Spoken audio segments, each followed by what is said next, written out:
말하신 이가 건네시는 평화의 인사가 지금 불화하는 세상 속에 살아가는 모든 사람들에게 그 음성이 들릴 수 있기를 소원합니다. 계속해서 이스라엘 가자의 상황들을 저는 지켜보는데요. 언론에서는 잘 보도가 또 안 되지요. 소강 상태에 접어들면 잠시 보도가 멈추기도 하는데 계속 기사를 찾아보면 그 땅의 삶을 이어가는 사람들의 삶은 참 고통스럽습니다. 미국의 대학가에서도 가자지구 전쟁 반대 시위가 확산되고 있고요. 또 미군은 가자 해안에 부유식 항만과 선박이 접안 가능한 통로를 만들고 있다고 합니다. 그래서 인도주의 단체를 통해서 식량을 전달할 계획이라고 합니다. 하지만 이미 극도의 영양실조와 의료시설이 붕괴되어 150만 명에 달하는 팔레스타인 사람들은 앞으로 6개월이 더 걸린다는 이 공사를 언제까지 기다려야 할지 참 난망하기도 합니다. 이스라엘군이 36곳의 가자 지구에 있는 대형 병원을 공격해 26곳을 완전히 파괴하고 구급차도 공격하고 또 수백 명의 의료 종사자들을 죽이거나 구금했다고도 전해집니다.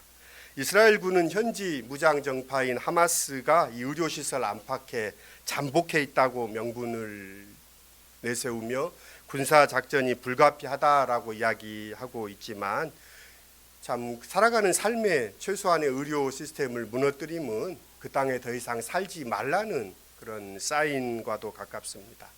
심지어 이스라엘은 가자 지구에 반입되는 물품을 제한하면서 생명을 구하는 의료용품마저도 제한하고 있어서 환자들의 목숨이 참 어려운 상황 가운데 있습니다.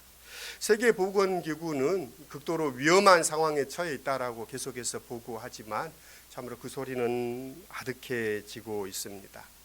가자 지구에서 활동하는 국제구조위원회의 시아란 도넬리 부의장은 자신이 20년간 인도주의 활동을 해왔지만 의료 시스템이 이처럼 빨리 그리고 철저히 파괴된 곳은 다른 곳은 떠올릴 수가 없노라고 말했습니다. 의료 시스템이 타격을 받으면서 마취 없이 수술을 받아야 하고 또 암 환자들의 치료를 중단하고 신부전증 환자들이 투석을 받지 못해서 생명의 위협을 받고 있는 상황입니다. 그래서 가자 지구의 한 의사는 이렇게 토로합니다. 내 환자들이 천천히 그리고 점진적으로 처형당하는 것을 지켜보고 있는 것 같습니다 라고 토로합니다. 또 자원봉사를 위해 가자지구에 간 미국의 한 의사는 가자지구 전체가 핵폭탄을 맞은 것 같다라고 전해하고 있습니다. 왜 이렇게 됐을까요? 일란 파페는 팔레스타인 비극사에서 이스라엘의 시온주의자들은 팔레스타인 사람들과 함께 살 의사가 없다라고 보고합니다. 어떻게든 그들을 추방하려고 그래서 그들만의 세상을 만들고 싶기 때문이다라고 진단합니다. 과연 타인을 용납하지 않고 자신들만이 사는 세상이 과연 평화로울 수 있을까요? 그런 평화를 그들은 평화라고 과연 믿고 있는 것일까요? 평화의 왕이신 주님께서 오셨던 그 땅이 어쩌면 가장 역설적인 모순의 땅으로 오늘 자리한다는 사실은 인간의 삶이 얼마나 모순적인가를 드러내고 있다고 생각합니다. 오늘 성서 본문은 하나님은 포도원의 주인이시다라고 말씀합니다. 그러면서 그분의 백성은 포도나무라는 것이 구약 성경 전체의 배경으로 깔려 있습니다. 그래서 구약 성서에 이는 아주 익숙한 표현으로 여러 차례 등장합니다. 이사야서에서 이사야는 포도원을 하나님이 지으시고 좋은 포도를 하나님이 가져다 심었는데 그 포도원에 포도 열매가 없다고 한탄하는 포도원 농부의 노래를 이사야서에 들려줍니다. 이런 이야기들은 에레미야에도 또 에스겔서에도 호세아서에도 등장합니다. 오늘 본문의 예수님은 그런 이스라엘의 상징을 가져와서 이것을 새롭게 들려줍니다. 요한복음의 설정은 조금 이 구약의 이야기와는 조금 다른 부분들이 있습니다. 하나님께서 포도원 농부인 것은 다름없지만 포도나무는 하나님의 백성이 아니라 예수라는 점이 이채롭습니다. 이스라엘 백성이 아니라 예수 자신이 포도나무라고 오늘 요한복음은 우리에게 들려줍니다. 그러면서 그리고 그를 믿는 자들은 포도나무의 가지라고 말하는 점도 다른 점입니다. 고대로부터 포도주를 땅의 피로 그리스 사람들은 여겼다고 합니다. 그래서 디오니소스 신의 피가 포도주라고 그리스인들은 믿었습니다. 그래서 포도주는 생명의 양식이요, 그리스 사람들은 이 포도주를 불로 장생의 음료라고도 불렀습니다. 이슬람교에서는 이 포도주가 신의 사랑이 담긴 음료이고 또 이런 영적 인식을 상징한다고 여겨져 왔습니다. 예수님께서도 가나의 혼인잔치에서 물을 포도주로 변화시켰습니다. 이런 포도주에 대한 사람들의 기대를 예수님은 자신에게 투영하고 있습니다. 예수께서 포도나무이시고 우리가 그 포도나무의 가지라는 은유는 그리스도교 공동체의 정체성에 관한 중요한 의미를 내포합니다. 사실 나무와 이 포도나무와 포도가지는 잘 구분되지 않습니다. 덩쿨나무에 속한 이 포도나무는 더욱 그렇습니다. 어디까지가 나무이고 어디까지가 가지인지 구분할 수 없다는 점에서 나무인 예수와 가지인 그리스도인은 분리될 수 없는 존재임을 이 상징은 드러내고 있습니다. 나무와 가지는 서로에게 속해 있고 가지는 나무에게 연결되어 있을 때 생명력을 지닙니다. 그러니까 포도나무이신 예수와 가지인 제자들의 이 일치성, 이 친밀한 사귐이 그리스도교 공동체의 본성입니다. 또한 수백 개의 가지가 있더라 하더라도 그 가지 하나하나가 각각의 포도나무와 연결됨으로써 많은 가지가 서로 무관한 남남이 아니라 이 나무에 붙어있는 가지라는 점에서 하나입니다. 그래서 바울 사도는 몸과 지체로서 교회를 설명하면서 지체들 사이의 역할은 다르지만 그들은 하나임을 전제합니다. 포도나무의 가지들은 존재와 기능에 있어서 차이나 위계가 없다는 것이 그 특성이기도 합니다.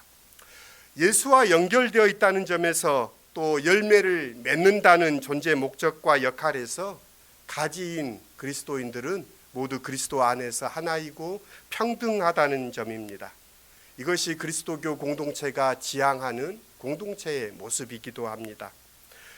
예수께서는 포도나무이시면서 자신을 참 포도나무라고 말합니다. 참 포도나무라는 말은 열매를 맺는 포도나무라는 의미입니다. 그러니까 좋은 열매를 맺는 좋은 나무라는 의미가 이 참 포도나무의 말입니다. 열매를 맺는 것은 포도나무의 일입니다. 그러나 모든 열매는 나무에 맺히는 것이 아니라 가지 끝에 이렇게 맺힙니다. 가지에 열리되 가지의 열매가 아닌 나무의 열매이기도 합니다. 예수께서는 자신이 참 포도나무이신 것이라고 말씀하십니다. 가지인 우리는 우리 자신이 참 포도나무의 가지임을 알아야 합니다. 포도나무의 열매는 포도입니다. 다른 어떤 열매가 아무리 좋아도 포도나무에 열리는 열매는 포도여야 합니다. 포도 열매를 먹기 위해 주인은 포도나무를 심으셨습니다. 맺을 열매는 다름 아닌 주인이 원하는 바로 그것입니다. 그리스도인들은 어떤 열매를 맺어야 할지 다양하게 말할 수 있지만 요한복음이 말하는 열매는 다음 단락으로 이어지는 본문을 읽으면 사랑의 열매입니다. 그러니까 사랑은 하나님의 계명으로서 농부가 원하는 열매이고 예수께서 세상에 오신 목적으로서 나무가 맺히고자 하는 열매이기도 합니다. 가지인 우리들이 맺어야 할 열매도 그리스도 안에서의 사랑입니다. 가지는 스스로 열매를 맺을 수 없습니다. 말씀드렸던 것처럼 가지는 나무에 붙어 있어야 합니다. 그러나 더 좋은 열매를 맺기 위해서 농부의 손길이 필요하다는 점입니다. 포도나무도 제 힘으로 열매를 맺지만 농부의 돌봄이 입혀졌을 때 열매다운 열매를 맺을 수 있습니다. 열매 맺는 일이란 농부와 포도나무, 가지 이 모두의 수고가 어우러진 결과입니다. 포도나무에 붙어있는 가지여야만 열매를 맺을 수 있습니다. 그러나 붙어만 있다고 해서 다 되는 것은 아닙니다. 포도나무에 붙어 있으면서 열매를 맺지 않는 가지도 있다라고 예수께서는 말씀하십니다. 농부는 열매 맺지 않는 가지는 과감하게 제거합니다. 그런 가지를 솎아 줌으로써 열매 맺는 다른 가지는 힘을 받고 북돋는 효과가 있습니다. 동시에 잘려나간 자리에서 열매 맺을 새로운 가지가 돋아날 수 있습니다. 뿐만 아니라 농부는 열매 맺는 가지에 대해서 깨끗하게 손질해 줍니다. 예수께서 말씀하십니다. 내게 붙어 있으면서도 열매 맺지 못한 가지는 아버지께서 다 잘라버리신다. 열매를 맺는 가지를 더 많은 열매를 맺게 하시려고 손질하신다. 주님은 정결케 하시고 이 가지치기를 하십니다. 열매 맺는다고 해서 그냥 두는 것이 아니라 열매를 맺도록 계속해서 군더더기 부분을 잘라줍니다. 질 좋은 포도를 맺게 하려는 것입니다. 이것이 경험 많은 농부의 손길입니다. 우리 교회의 글골 정원에 여러 종류의 나무들이 또는 화초들이 심겨져 있습니다. 그래서 몇 종이나 심겨져 있나 제가 헤아려 보니까 20종이 넘는 나무들이 있습니다. 한번 떠올려 보십시오. 장미가 심겨져 있고요. 수국이 심어져 있습니다. 또 진달래도 한 곁에 있고요. 산사나무, 또 꽃사과, 담쟁이, 그리고 화분에는 산행두나무, 또 블루베리, 라일락, 올리브, 또 말리향도 있고 백리향도 있고 채송화, 레몬, 또 남천, 동백, 또 코니카 가문비나무, 또 주목, 고무나무, 해피트리, 그리고 군자란도 있고요. 또 금낭화, 또 딸기도 한 꽃에 꽃을 피우고 있습니다.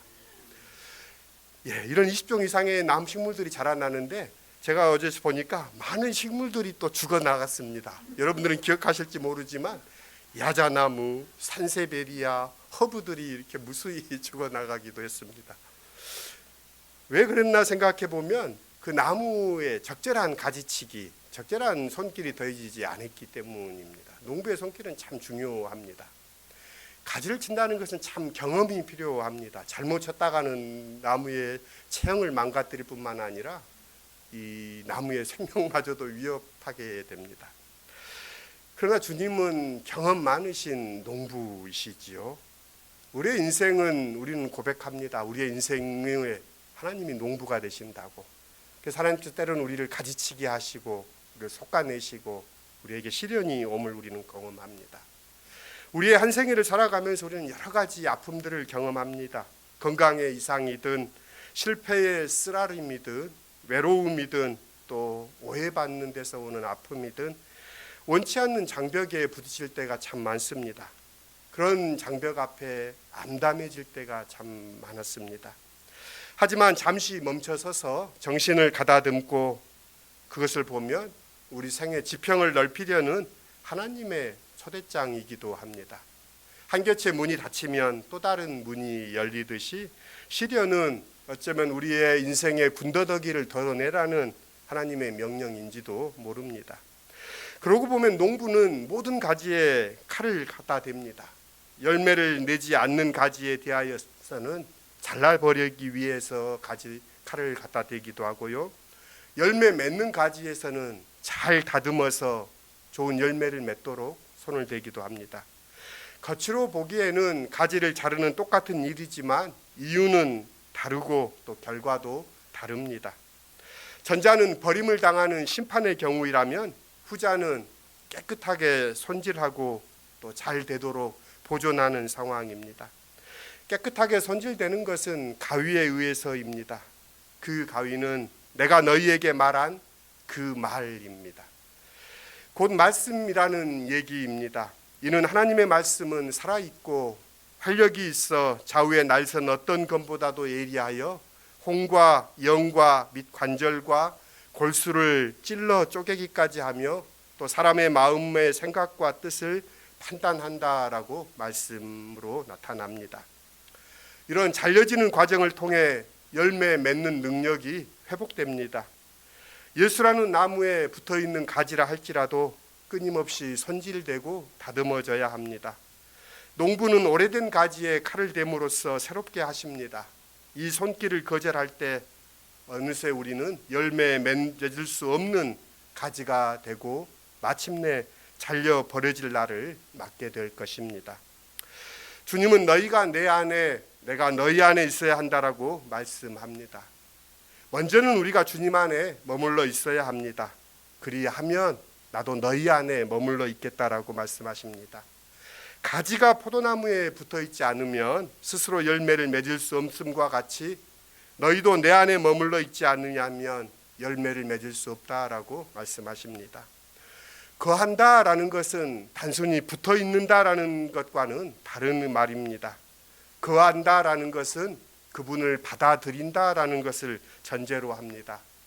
우리가 주님 안에 거한다라는 것은 주님을 우리 안에 받아들인다라는 얘기입니다. 똑같은 이치로 우리가 주님을 받아들여야 주님이 우리 안에 거하십니다. 말씀드렸던 것처럼 거한다라는 표현은 요한복음이 사용하는 독창적인 표현입니다. 예수님의 처음 제자였던 요한과 안드레가 예수를 찾아왔을 때 나와 함께 거하자라고 예수께서 말씀하십니다. 또한 예수는 하나님의 독생자가 우리 가운데 거하신다라고 표현하기도 합니다. 이런 거한다는 표현을 요한복음 속에서 우리에게 이야기하는데요, 이는 저절로 이루어지는 것이 아니라 주님 안에 머물기 위해서 우리가 마음을 깨끗하게 하고 전심전력을 다해야 한다는 말입니다. 의지적인 노력이 필요합니다. 그렇다면 주님 안에 우리가 거하려면 우리는 무엇을 해야 할까요? 말씀 안에 거해야 하는 것이지요. 그분의 말씀을 받아들이고 그분의 말씀 안에 우리를 비춰보고 그분의 말씀 안에 합당하지 않은 것을 베어내는 결단이 우리에게 필요합니다. 우리가 지켜야 할 그 말씀을 오늘 본문은 아니지만 다음 단락에 사랑이라고 예수께서도 말씀합니다. 너희가 서로 사랑하는 이것이다 라고 말씀하고 있습니다. 서로 사랑하며 산다는 것은 참 말처럼 쉽지 않습니다. 세상과 다른 리듬으로 사는 일이요, 이는 어쩌면 느리고 불편한 일입니다. 사랑과 돌봄은 어쩌면 삶의 속도를 늦출 때만 가능합니다. 내 속도가 아니라 그의 속도에 맞출 때만 사랑을 안에 거할 수가 있습니다.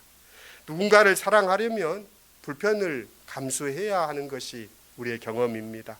내 좋을 대로는 그를 사랑할 수 없습니다.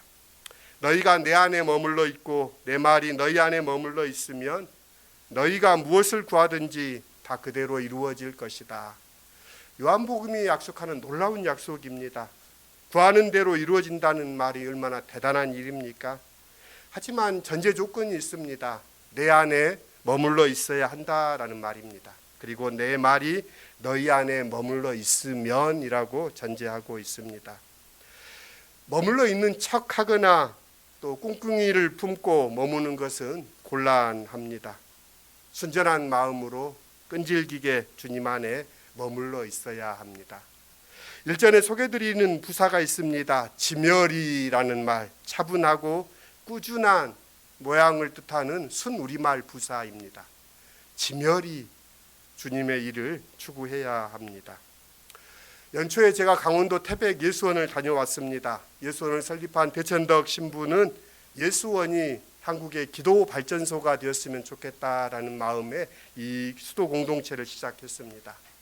그의 기도대로 여전히 이 수도 공동체는 아침 또 점심 저녁 한국 교회와 세계 교회를 위해 중보 기도하는 수도 공동체입니다.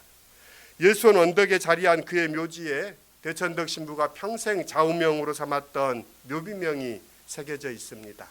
요한복음 7장 17절의 말씀인데요, 사람이 하나님의 뜻을 행하려 하면 이 교훈이 하나님으로부터 왔는지 내가 스스로 말함인지 알리라 라는 말입니다. 그분은 하나님의 말씀을 품고 그 말씀을 실천할 때라야 하나님의 마음을 알 수 있다라고 그의 삶을 통해 그는 증언합니다. 그래서 그는 행함이 중요함을 그의 삶을 통해서 좌우명으로 삼았던 사람입니다. 우리는 어떻습니까? 너희가 내 안에, 내가 너희 안에 거한다는 주님의 말씀을 철저하게 실천하며 그 말씀 안에 살아가고 있습니까? 우리가 철저하게 하나님의 뜻대로 살기 시작하면 하나님은 우리의 필요한 것을 공급해 주십니다. 넉넉하진 않아도 필요한 만큼 주십니다. 이것이 신앙의 신비입니다. 누군가를 사심없이 사랑한다는 것, 누군가를 돌보기 위해 수고를 마다하지 않는 것, 이보다 더 큰 행복은 없습니다. 그리고 하나님께 속한 존재로 살아간다는 것, 이보다 더 든든한 일은 없을 것입니다. 우리가 이렇게 하나님의 뜻을 온전히 받들며 살아간다면 하나님은 영광을 받으시고 이 땅에 주님의 영광을 드러나게 하십니다. 화려하고 웅장한 교회당을 짓고 많은 사람이 모이는 것이 하나님께 영광이 아니라 하나님의 뜻대로 살아가는 소박한 사람들 속에서 하나님의 영광이 드러납니다. 예수는 그 영광을 우리에게 말씀하십니다. 그 주님을 모시고 그 주님 안에 거하는 우리가 되기를 원합니다. 설교를 마무리합니다. 주님은 참 포도나무이십니다. 우리는 그의 가지입니다. 농부가 가지에 가위를 대는 것은 열매를 맺기 위함입니다. 이는 가지를 전결하게 손질하여 건강하게 풍성하게 열매 맺기 위함입니다. 주님의 말씀을 받아들이십시오. 또 그 말씀 안에 분더더기를 덜어내시고 단순하고 단단하고 단아한 예수의 삶을 살아가는 시온의 공동체가 될 수 있기를 소원합니다. 좋으신 주님의 은혜와 평강이 우리 가운데 함께 하기를 빕니다. 함께 같이 기도드리겠습니다. 주님은 참 포도나무이십니다. 우리는 그의 가지입니다. 농부이신 아버지 하나님은 우리가 예수께 붙어있는 건강한 가지가 되도록 깨끗하게 손질하십니다. 오 주님, 예수의 말씀을 받아들이고 그 말씀 안에 살아갈 때 우리가 열매를 맺게 됩니다. 사랑의 열매를 맺는 삶, 주님 안에서 거하는 삶, 주님께 붙어있는 건강한 가지로 저희들을 빚어주십시오. 예수님의 이름으로 기도드립니다. 아멘. 예, 오늘 결단의 찬송은 찬송가 90장 주 예수 내가 알기 전 찬송입니다. 예, 우리가 익숙한 찬양이기도 한데요. 1878년에 작곡된 이 곡은 벌써 150년 전